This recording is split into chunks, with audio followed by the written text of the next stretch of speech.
माना अपनी जेब से फकीर हैं, फिर भी यारो दिल के हम अमीर हैं। किसी की मुस्कुराहटों पे हो निसार, किसी का दर्द मिल सके तो ले उधार। किसी के वास्ते हो तेरे दिल में प्यार, जीना इसी का नाम है। मोहित गाना गाते हुए रास्ते से जा रहा होता है। रास्ते में उसका दोस्त सागर बाइक लेकर उसके सामने खड़ा हो जाता है और उससे कहता है, अरे भाई, ये गाना गाते हुए कहाँ जा रहा है? अरे क्या हुआ तुझे? सागर की बात सुनकर मोहित अचानक से चुप हो जाता है, जिसके बाद सागर मोहित को अपनी बाइक पर बिठाकर अपने घर ले जाता है और वहाँ उसे ड्रिंक ऑफर करते हुए पूछता है, चल भाई, आज तो दो दो पैग हो ही जाए, बहुत ही दिनों बाद तुझे देखा है। 2 पैग पीते ही मोहित रोने लगता है और रोते हुए सागर से कहता है, अरे भाई क्या बताऊं, मेरी तो जिंदगी बर्बाद हो गई है। घर वालों ने अपनी मर्जी से शादी कर दी है और मैं किसी और से प्यार करता हूँ। अब मैं क्या करूं, मुझे कुछ समझ में नहीं आ रहा। मोहित की बात सुनकर सागर हंसने लगता है और हंसते हुए मोहित से कहता है, चल भाई, आज मैं तुझे अपनी एक दास्तान सुनाता हूँ। कुछ समय पहले की बात है, मैं इसी गांव में अपने परिवार के साथ रहता था। एक दिन की बात है, मैं अपने कॉलेज की पूरी पढ़ाई करके घर पर आया था। घर पर आते ही मेरी माँ पार्वती और मेरे पिता दुर्योधन ने घर में एक लड़की को बिठा रखा था। जैसे ही उन्होंने मुझे देखा, मेरे पिता ने मुझे आवाज लगाकर कहा, आ जाओ, तुम्हारा ही इंतजार था बेटा। चारों तरफ मिठाइयाँ रखी हुई थी और मेरे पिता बहुत ही खुशी से सबसे बातें कर रहे थे। वो पहला दिन था जब मैंने अपने पिता को इतना खुश देखा था। उन्हें खुश देखकर मैं भी बहुत खुश हुआ। लेकिन तभी मेरी माँ ने मुझसे कहा, बेटा ये नेहा है, आज तुम दोनों की शादी है और शादी के बाद तुम दोनों आज से पति पत्नी हो जाओगे। ये सुनते ही मेरी आंखें बाहर आ गई और मैं भी वहीं खड़ा खड़ा कपकपाने लगा।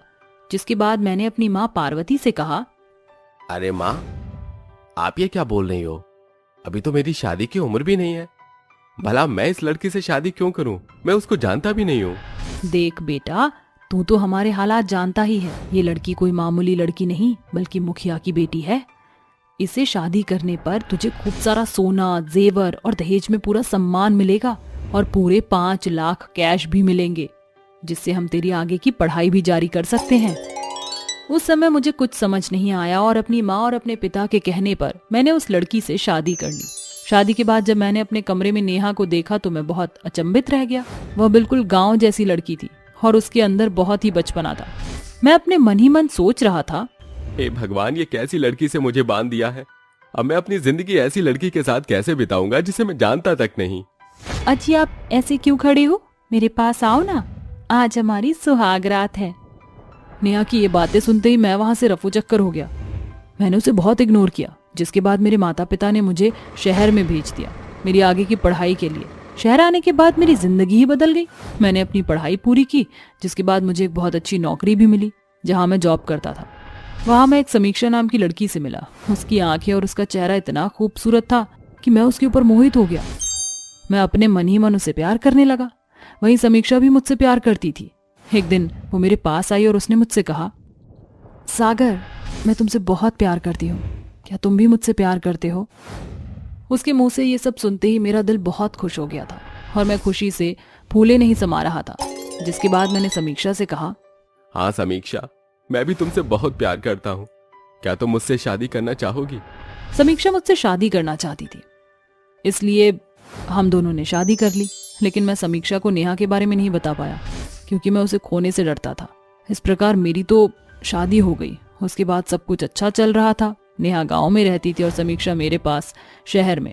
मुझे लगा ऐसे सब कुछ ठीक चलेगा, लेकिन अचानक ही एक दिन नेहा गांव से मेरे घर आ गई। उस समय समीक्षा ने दरवाजा खोला, जिसके बाद नेहा ने समीक्षा से कहा, अरे आप कौन हो? इस घर में तो मेरे पति रहते हैं, क्या आप उन्हें बुला दोगी? आपको कोई गलतफहमी हुई है। इस फ्लैट में तो मैं अपने पति के साथ रहती हूँ, शायद आप रास्ता भटक गई हो। जैसे ही नेहा ने मुझे समीक्षा के साथ देखा, वो सब कुछ समझ गई थी। जिसके बाद वह बिना कुछ कहे वहां से चली गई। मुझे डर ये था कि कहीं नेहा मेरे माता पिता को जाकर सारी बात ना बता दे, लेकिन नेहा ने ऐसा नहीं किया। वो शहर में एक बूढ़ी औरत के घर पर जाकर काम करने लगी। उस समय मैं थोड़ा मतलबी बन गया और मैंने नेहा के ऊपर ध्यान नहीं दिया। लेकिन वहीं दूसरी तरफ धीरे धीरे मेरी किस्मत बदल गई। मेरी नौकरी भी छूट गई और मेरे पास अब कुछ भी नहीं बचा, जिसकी वजह से समीक्षा और मुझ में कई बार लड़ाई भी हो जाती थी। एक दिन समीक्षा ने कहा, ऐसा कब तक चलता रहेगा? तुम तो कहीं नौकरी ही नहीं कर रहे हो। तुम्हें पता है ना, हमारे घर के अंदर अब कुछ भी नहीं बचा है। रसोई के अंदर सभी डिब्बे खाली हो गए हैं। अब बताओ हम क्या खाएंगे? तुम चिंता मत करो, मैं कुछ करता हूँ। मैं उस दिन बिल्कुल लाचार हो गया था, इसलिए मैं चलता चलता एक मंदिर की सीढ़ियों तक पहुंच गया, जहां मैंने देखा कि कुछ अमीर लोग गरीबों में खाना बांट रहे थे। मैं भी उसी लाइन में लग गया, लेकिन उस लाइन में मेरे साथ साथ कोई और भी था। उस लाइन में नेहा भी खड़ी थी। नेहा की हालत देखकर मैं अचंभित रह गया और मुझे अपनी गलती का बहुत पछतावा होने लगा। मैंने वहां से खाना लेकर नेहा का हाथ पकड़ा और उसे अपने साथ घर ले आया। जिसके बाद समीक्षा ने मुझसे नेहा के बारे में पूछा, लेकिन मैं उसे नेहा के बारे में बताते हुए कतरा रहा था। लेकिन मैंने हिम्मत करके उसे बताया, ये नेहा है। मैं और नेहा पहले से ही शादीशुदा हैं। मेरे माता पिता ने नेहा से मेरी शादी करवाई थी, लेकिन जब मैं यहाँ आया तो मुझे तुमसे प्यार हो गया और मैं तुम्हें खोना नहीं चाहता था, इसलिए मैंने तुम्हें नेहा के बारे में नहीं बताया। जैसे ही मेरी बात खत्म हुई वैसे ही नेहा और समीक्षा फूट फूट कर रोने लगी। लेकिन समीक्षा मुझसे प्यार करती थी और वो भी मुझे छोड़ना नहीं चाहती थी। वहीं दूसरी तरफ उसे नेहा की हालत देखी नहीं गई और उसे उस पर बहुत तरस आया। जिसके बाद समीक्षा ने नेहा को अपनी छोटी बहन मान लिया। उस दिन मुझे बहुत खुशी हुई। मैं गरीब बेशक था, लेकिन मेरे घर खुशियां थी। तभी मेरे पास एक कॉल आई। सागर जी, एम्बिशियस कंपनी में आपका सिलेक्शन हो गया है। कल से आप ज्वाइनिंग कर सकते हैं। उस कॉल के बाद तो मेरी जिंदगी और भी बदल गई। मैं शहर में ही एक अच्छा खासा फ्लैट लेकर अपनी दोनों पत्नियों के साथ रहने लगा। एक दिन मैं ऑफिस से वापस आ रहा था तो मैंने एक रेड लाइट पर एक बहुत ही गरीब लड़की को उसके बच्चे के साथ भीख मांगते हुए देखा। जैसे ही वो मेरे पास आई, उसने मुझसे कहा, साहब 2 दिन से भूखी हूँ, बच्चा भी कुछ नहीं खाया है, कुछ पैसे दे दो। मुझसे उसकी हालत देखी नहीं गई और मैं उसे अपने साथ घर ले आया। मैंने उसे कहा, आज से तुम यहीं रहोगी और घर के सारे काम करोगी।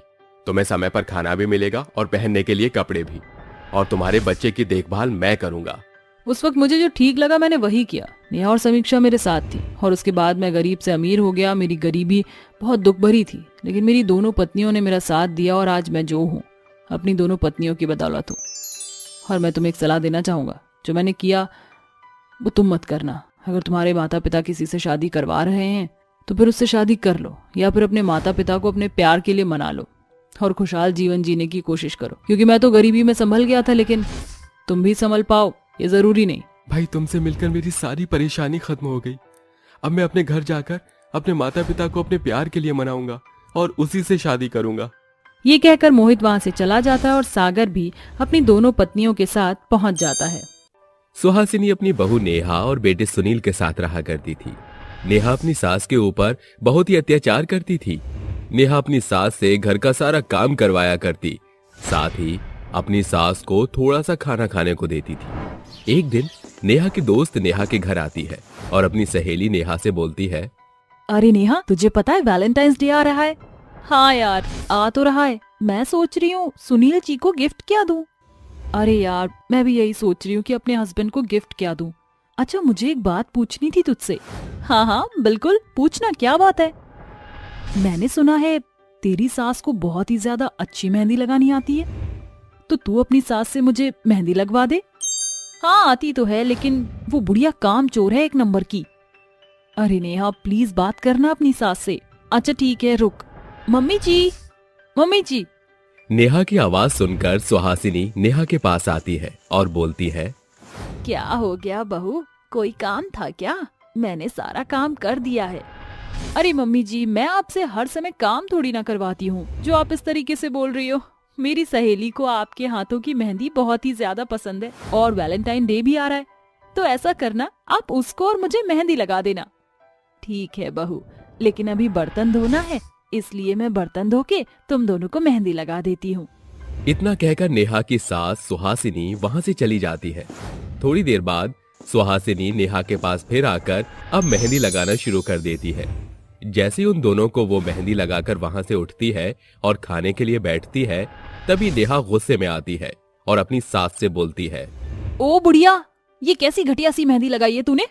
देख, मेरी मेहंदी बिल्कुल भी नहीं चढ़ी, पता नहीं कैसे मनहूस हाथ से तूने लगाई है।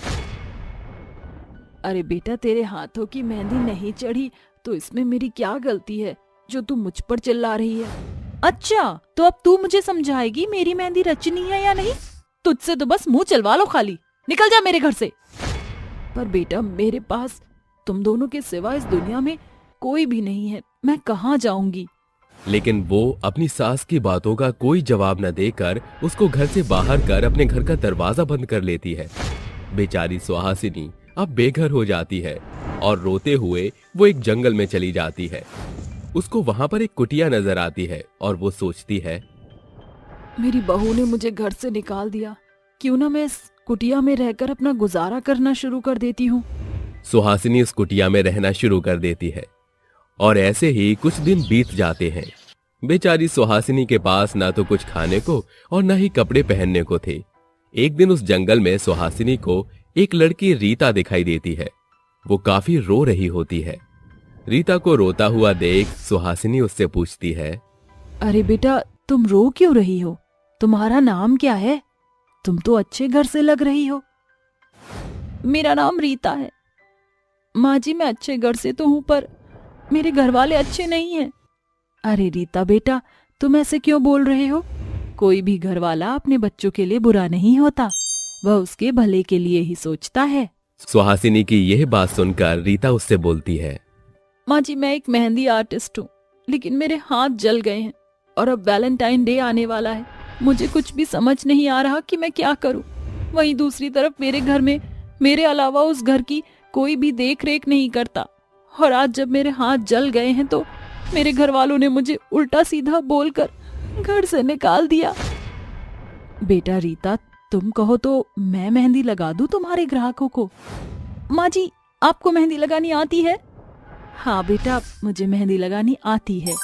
इतना कहकर रीता अपनी कुछ सहेलियों को सुहासिनी के घर के पास ले आती है और सुहासिनी सबको मेहंदी लगाना शुरू कर देती है। थोड़ी ही देर में एक एक करके सुहासिनी सबको मेहंदी लगा देती है। उसकी मेहंदी देखकर सभी बहुत खुश हो जाते हैं। सुहासिनी की मेहंदी देख रीता सुहासिनी से बोलती है, माँ, आपको इतनी अच्छी मेहंदी आती है तो आप मेहंदी का ही कारोबार क्यों नहीं शुरू कर देती हो?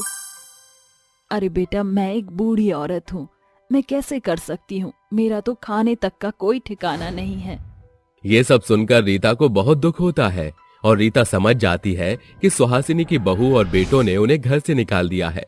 रीता अपने मन में सोचती है, माँ जी के अंदर इतना टैलेंट है, मुझे माँ जी के लिए कुछ करना चाहिए। अगले दिन रीता सुहासिनी के पास फिर से कुछ लड़कियों को लेकर आती है।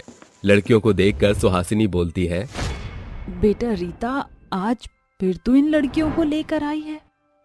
हाँ माँ जी, वो दरअसल मेरे हाथ जले हुए हैं ना, तो आप इन सबको मेहंदी लगा दीजिए। सुहासिनी भी अब समझ गई थी कि रीता उसकी मदद कर रही है और अब वो सभी औरतों को मेहंदी लगाने लगती है। धीरे धीरे सुहासिनी के पास लड़कियां आती गईं और उससे मेहंदी लगवाती गई और धीरे धीरे सुहासिनी की कुटिया के बाहर अब भीड़ इकट्ठा होने लगी और सुहासिनी ने अपनी कुटिया के बाहर बैठकर एक एक करके सभी लड़कियों और औरतों को मेहंदी लगाना शुरू कर दिया। सुहासिनी का ये कारोबार बहुत आगे बढ़ गया और सुहासिनी देखते ही देखते बहुत अमीर हो गई, क्योंकि सुहासिनी एक बहुत ही अच्छी मेहंदी आर्टिस्ट थी। वहीं दूसरी तरफ नेहा और सुनील का घर चलना मुश्किल हो गया, क्योंकि सुनील का एक्सीडेंट हो गया था। बेचारा नेहा का रोते रोते बुरा हाल हो रखा था कि तभी उसको खबर आती है कि उसकी सास एक मेहंदी आर्टिस्ट बन गई है और वो अपने मन में सोचती है, माँ जी के साथ मैंने कितना बुरा बर्ताव किया। उनके इस टैलेंट को हमेशा ठुकरा दिया और उनसे सारा काम करवाया करती थी। मुझे माँ के पास जाकर उनसे मदद की गुहार लगानी चाहिए, क्या पता वह मुझे माफ कर दे। इतना सोचकर नेहा अपनी सास के पास जाती है और अपनी सास के आसपास लड़कियों की बहुत ज्यादा भीड़ देखती है और वो जब उस भीड़ को हटाकर अपनी सास के पास जाने की कोशिश करती है, तब उस भीड़ में से एक औरत उसे बोलती है, अरे बहन, तुझे दिखाई नहीं दे रहा है क्या? हम लोग लाइन में लगे हुए हैं अम्मा जी से मेहंदी लगवाने के लिए, और तू है कि मुंह उठाकर उनके पास जा रही है। चल जा पीछे लाइन में। मुंह संभाल कर बात करो तुम, मैं माँ की बहू हूँ। अच्छा अच्छा, तो तू ही है वो नीच औरत जिसने अपनी सास को धक्के मार के अपने घर से निकाल दिया। अरे बहनों, देखो तो ये वो औरत है जिसने अपनी माँ समान बूढ़ी सास को इस उम्र में धक्के मारकर निकाला था, और आज जब इसको किसी भी चीज की जरूरत है तब ये अपने सास के पास माँ जी करके आ रही है। इतना सुनकर नेहा को बहुत ही दुख होता है और उसकी आंसू आ जाते हैं। सारी औरतों की भीड़ उसे ही घेरे हुए थी कि तभी सुहासिनी वहां आ जाती है और देखती है कि नेहा को सब उल्टा सीधा बोल रहे हैं। इतना सुनने के बाद सुहासिनी उन सभी औरतों से बोलती है, अरे बहनों, बस तुम सभी औरतें चुप हो जाओ, ये मेरी बहू है। अरे अम्मा जी, वो तो ठीक है, ये आपकी बहू है, लेकिन इसने भी तो आपको अपनी सास नहीं बल्कि माँ समझना चाहिए था। इसने क्या किया था आपके साथ? इस उम्र में आपको घर से ही निकाल दिया। हाँ हाँ, मैं समझती हूँ मेरी बहू की गलती है और अपने बच्चों की गलतियाँ माफ करना माँ बाप का फर्ज होता है। सुहासिनी को अपने पक्ष में बोलते हुए देख नेहा बहुत रोने लगती है और अपनी सास से रोते हुए बोलती है, माँ मुझे माफ कर दो, मैंने आपके साथ बहुत ही बुरा किया, आपको घर से निकाल दिया, आपको कितनी कठिनाइयां झेलनी पड़ी, लेकिन उसके बाद भी आज जब मुझे ताने मिल रहे हैं तो आप मेरे साथ खड़ी हो। मुझे माफ कर दो माँ, मैं हाथ जोड़कर विनती करती हूँ।